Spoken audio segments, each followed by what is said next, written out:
Ja, jeg hedder Jens Finn, og jeg er lektor i Botanisk Have, eller på SNM, Statens Naturhistoriske Museum.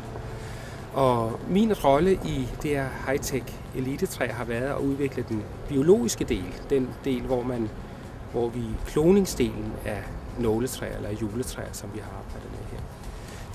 Vi har arbejdet i 10 år med at udvikle nogle kloningsmetoder, som en teknik, der hedder somatisk embryogenese i juletræer, som har enormt stort potentiale for den danske juletræsproduktion.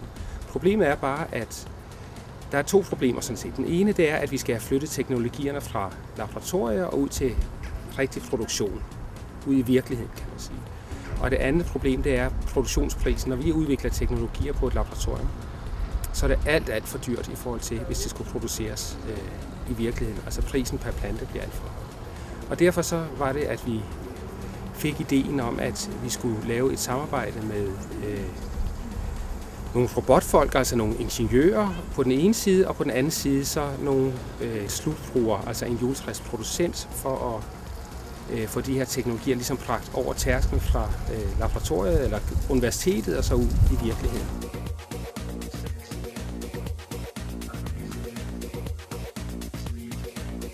Palle Hermansen, og jeg er lektor på Syddansk Universitet og arbejder i robotics-gruppen. Tanken, ideen, den kommer fra Københavns Universitet, Botanisk Have. De gik jo sådan set til projektbørsen med den her idé om at få automatiseret kloningsprocessen, hvor de skal håndtere de her meget små kimplanter. Det er tusindvis af dem, der skal håndteres på en lidt besværlig måde. Det bliver gjort manuelt i de forsøg, de kører med det nu, men processen skal automatiseres for, at den i det hele taget kan blive rentabel, den metode. Og der skal noget robotudstyr til. Og der kom vi så ind over. Ja, vi har jo lært lidt om at organisere projekter i sådan et tværfagligt samarbejde.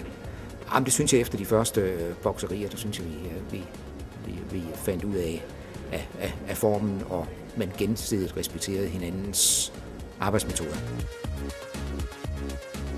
Jeg hedder Bernd Johan Kollet, og jeg har været styregruppeformand i projektet Elitetræer. Det er jo sådan, at erhvervslivet og den offentlige sektor er jo 2 vidt forskellige verdener, og det kræver stor smidighed fra begge sider at få et samarbejde til at fungere. Men jeg har med lidt vanskelighed, men efterhånden med gode resultater lykkes.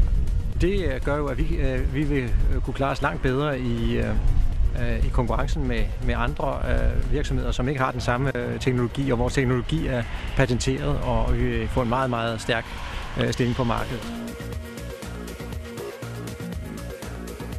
Der har ikke overhovedet været nogen konflikter, men det har været meget givende, kan man sige, at se de samme teknologier fra en anden side, end den vi normalt ser dem fra.